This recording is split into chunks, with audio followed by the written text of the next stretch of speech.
Social മീഡിയയുടെ പ്രിയപ്പെട്ട ജോഡിയാണ് ദിയ കൃഷ്ണനും അശ്വിൻ ഗണേഷും. നടൻ കൃഷ്ണകുമാറിന്റെ മകളും നടി അഹാന കൃഷ്ണയുടെ സഹോദരിയുമായ ദിയയ്ക്ക് ഇന്ന് സോഷ്യൽ മീഡിയ ലോകത്ത് സ്വന്തമായൊരു ഇടമുണ്ട്. ഇപ്പോഴത്തെ വിവാഹത്തിനുള്ള ഒരുക്കത്തിലാണ് ദിയയും അശ്വിനും. ഓണത്തിന് ശേഷമായിരിക്കും വിവാഹം എന്നാണ് അശ്വിനും ദിയയും പറയുന്നത്. വിവാഹത്തിനായി കാത്തിരിക്കുകയാണ് ആരാധകർ. മാസങ്ങൾക്ക് മുൻപാണ് താൻ പ്രണയത്തിലാണെന്ന് ദിയ വെളിപ്പെടുത്തുന്നത്.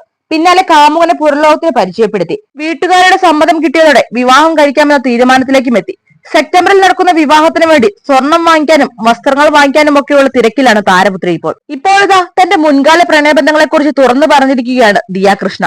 പ്രതിശ്രുതപരനായ അശ്വിനോടൊപ്പമുള്ള വീഡിയോയിലാണ് ദിയ സംസാരിച്ചത്. മുമ്പ് തനിക്ക് 3-4 പ്രണയബന്ധങ്ങൾ ഉണ്ടായിരുന്നു. പക്ഷെ അവർക്കൊക്കെ മറ്റു സ്ത്രീകളുമായി ബന്ധമുണ്ടായിരുന്നതിനാൽ ഒഴിവാക്കുകയായിരുന്നു എന്നാണ് ദിയ പറയുന്നത്. എനിക്ക് മോശമായൊരു ഭൂതകാലം ഉണ്ടായിരുന്നു എന്ന് പറയേണ്ടി വരും. ഞാനൊരു വലിയ പ്രേമരോഗിയാണ്. ഞാൻ ഒരുപാട് റൊമാൻറ്റിക് ആയ ആളാണ്. ഒരു മോശം അനുഭവം വന്നാൽ മാത്രമേ പിന്നീട് നന്നായിട്ട് മുൻപോട്ട് പോകാൻ പറ്റൂ. നല്ലൊരു ജീവിതം ഉണ്ടായിട്ട് നമ്മുടെ കൈപ്പിഴ കൊണ്ട് ഒരു മോശം അനുഭവം ഉണ്ടായെങ്കിൽ അതിൽ നമ്മൾ പശ്ചാത്തപിക്കേണ്ടി വരും. പക്ഷെ എന്റെ കാര്യങ്ങൾ അങ്ങനെയല്ല. എന്റെ ജീവിതത്തിൽ എനിക്ക് 3-4 പ്രണയബന്ധങ്ങൾ ഉണ്ടായിട്ടുണ്ട്. അതിൽ വേറൊരു പെണ്ണുമായി അടുപ്പമില്ലാത്ത ഒരാൾ പോലും ഇല്ലായിരുന്നു. ആരും ഡീസന്റ് അല്ലായിരുന്നു. തൊട്ടു മുന്നത്തെ ആൾ ഞാൻ പേരെടുത്ത് പറയുന്നില്ല. ഞാൻ പറയുന്നത് എല്ലാവരെയും പറ്റിയാണ്. ഓരോരുത്തരും സോഷ്യൽ മീഡിയയിൽ ഡീസന്റ് ആയി കാണിക്കും. പക്ഷെ എല്ലാ അവന്മാർക്കും രഹസ്യ ബന്ധങ്ങൾ ഉണ്ടായിരുന്നു. ഓരോരുത്തരെയും കണ്ട പെണ്ണുങ്ങളുടെ കൂടെ കൈയോടെ പിടിക്കേണ്ടി വന്നിട്ടുണ്ട്. അതുകൊണ്ട് അവരെയൊക്കെ ഒഴിവാക്കേണ്ടി വന്നിട്ടുണ്ട്.